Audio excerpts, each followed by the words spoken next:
بسم اللہ الرحمن الرحیم۔ السلام علیکم مائی یوٹیوب فیملی، کیسے ہیں آپ لوگ؟ امید کرتی ہوں کہ آپ خیریت سے ہوں گے۔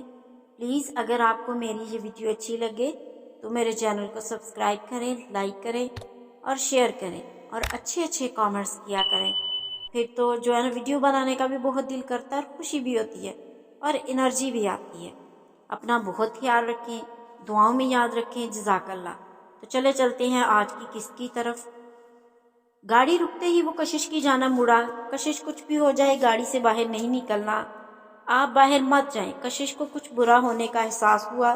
یامین نے کشش کی بات کو نظر انداز کرتے ڈرائیور کو ہدایت دیتا باہر نکلا، جبکہ گن بھی اس نے ساتھ رکھی تھی۔ اس کے نکلتے ہی گاڑی لاک ہو۔ کشش نے ڈور اوپن کرنے چاہے لیکن بے سود۔ عادل یامین کو دیکھتا ہوا سامنے آیا۔ ایک طرف یامین اپنے ساتھیوں سمیت کھڑا تھا اور دوسری طرف عادل۔ دونوں ہی ایک دوسرے کے مد مقابل تھے۔ میر یامین سکندر، میری تمہارے ساتھ کوئی دشمنی نہیں، لیکن جسے تم پروٹیکٹ کر رہے ہو مجھے وہ چاہیے۔ اسے میرے حوالے کر دو، میں تمہیں جانے دوں گا۔ عادل نے اونچی آواز میں اپنا مطالبہ بیان کیا۔ یامین نے جھٹک کے سر نفی میں ہلایا اور دھیمی آواز میں ہنسا۔ عادل، تم جسے مانگ رہے ہو وہ یامین سکندر کی سانسیں ہیں، اور اپنی سانسوں کو کون کسی اور کو سونپتا ہے؟ یامین کا لہجہ مضبوطی لیے ہوئے تھا۔ عادل منہ دیکھتا رہ گیا۔ اس نے جو میرے ساتھ کیا اس کی تو اسے سزا ملے گی، بھلے وہ تمہاری سانسیں ہوں، عادل نے بھی اٹل لہجے میں کہا۔ اس نے دو پیار کرنے والوں کو ملوایا ہے، یامین نے کشش کا دفاع کیا۔ اس نے میری جگ ہسائی کی۔ دو بدو جواب آیا۔ مانا کہ اس کا طریقہ غلط تھا لیکن اس کی نیت صاف تھی۔ یامین نے دھیمے لہجے میں کہا، میر یامین، نیتیں کون دیکھتا ہے؟ تم نہیں جانتے جب سے یہ ہوا ہے بنا کسی قصور کے آج تک میرے خلاف ہیں کہ میں نے جان بوجھ کے۔ عادل دکھی تھا۔ میں نے سب کو یقین دلانا چاہا لیکن کسی نے نہیں کیا۔ تب میں نے قسم کھائی جو بھی قصوروار ہے، جس نے مجھے کڈنیپ کر کے یہ ساری سازش کی، اسے موت کے گھاٹ اتار دوں گا اپنے ہاتھوں سے۔ عادل کے لہجے کی سختی یامین نے محسوس کی۔ ٹھیک ہے، اگر تم سزا دینا چاہتے ہو تو مجھے دے دو، کیونکہ میرے ہوتے تم اس تک تو کیا اس کے بال تک بھی نہیں پہنچ سکتے۔ اس کے لیے اس عمل کی سزا میں لینے کو تیار ہوں، یامین نے فوراً فیصلہ لیا۔ اگر کشش کا قصور نہ ہوتا تو عادل کو اس کی اوقات یاد دلا دیتا، لیکن وہ جانتا تھا کشش نے غلط کیا تھا اس کے ساتھ۔ عادل کہکا مار کے ہنسا۔ اف، یہ محبت بندے کی جان ہی لے لیتا ہے۔ سوچ لو میر یامین، جان بھی جا سکتی ہے، عادل نے وارن کیا۔ یامین نے آنکھیں موندتے اپنے اندر ٹٹولا تو صرف کشش ہی ملی اور مسکرا دیا۔ ٹھیک ہے، مجھے منظور ہے۔ یامین نے گن نیچے گرا دی اور پلٹ کر ایک نظر گاڑی میں بیٹھی حیرت کی مورت بنے کشش کو دیکھا۔ کشش کا دل بہت بری طرح دھڑکا۔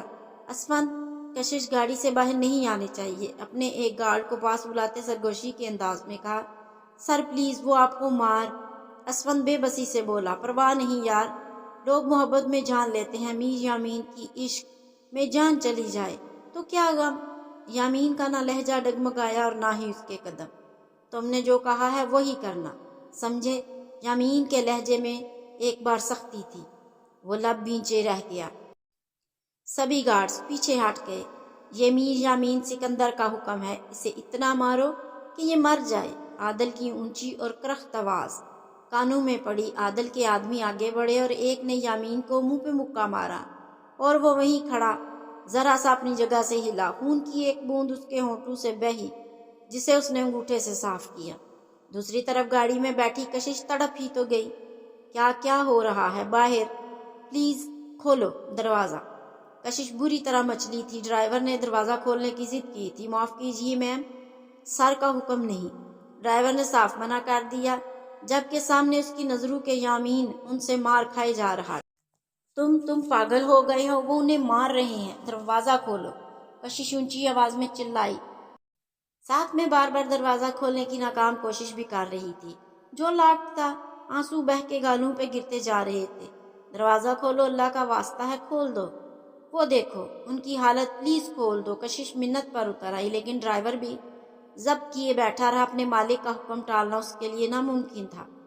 ایک اور وار ہوا اور یامین زمین پہ گرا۔ وہیں کشش کا سانس رکا، آنکھیں پوری کی پوری کھلتی چلی گئیں۔ یامین کی آنکھیں بند ہوتی دیکھ اس کا سارا جسم لرزا، نہیں انہیں کچھ نہیں ہو سکتا۔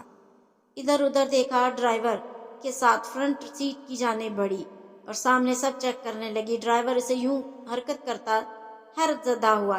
میم کیا کر رہی ہیں؟ اس نے روکنا چاہا لیکن کشش نے اپنی مطلوبہ چیز مل ہی گئی۔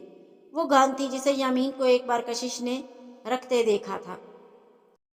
میم ڈونٹ ڈو دس، آپ مجھے جان سے بھی مار ڈالیں تو بھی۔ ڈرائیور سے فوراً سے کہا۔ تمہیں نہیں، خود کو۔ کشش نے کن پٹی پہ پسٹل رکھی۔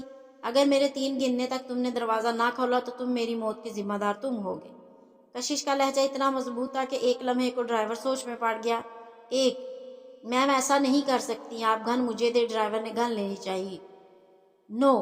2 کشش پیچھے ہٹی۔ 3 کشش نے گن کے ٹریگر پہ انگلی دبائی جبکہ نظروں میں صرف اور صرف یامین تھا۔